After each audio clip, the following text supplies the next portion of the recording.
Next question is, what does it take to be an anti-racist organization?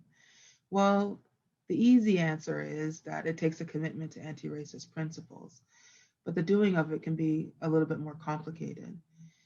The first thing that I like to share with people is that anti-racism is not something that you're necessarily going to achieve, that it's important to be flexible. This is a process.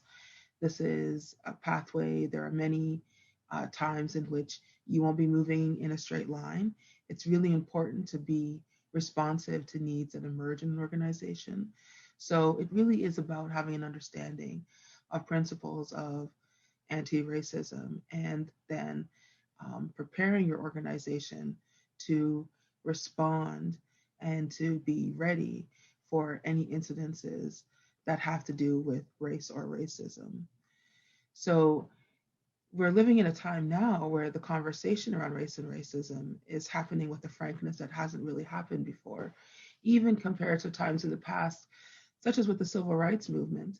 So the thing that I invite all clients to consider, regardless if you're a corporation or a community organization, an activist group, a faith community, is that your commitment to realizing principles of anti racism will require a commitment to the idea of grappling and struggling with these questions.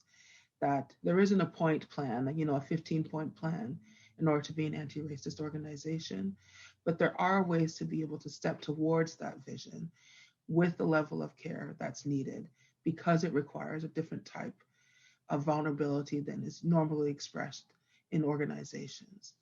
So the invitation is for organizations who desire to be anti racist to step towards the idea of grappling, to step towards the idea of having challenging conversations, and to create the container for the kind of exploration that can be done with some sense of care and tenderness for the impact of racism.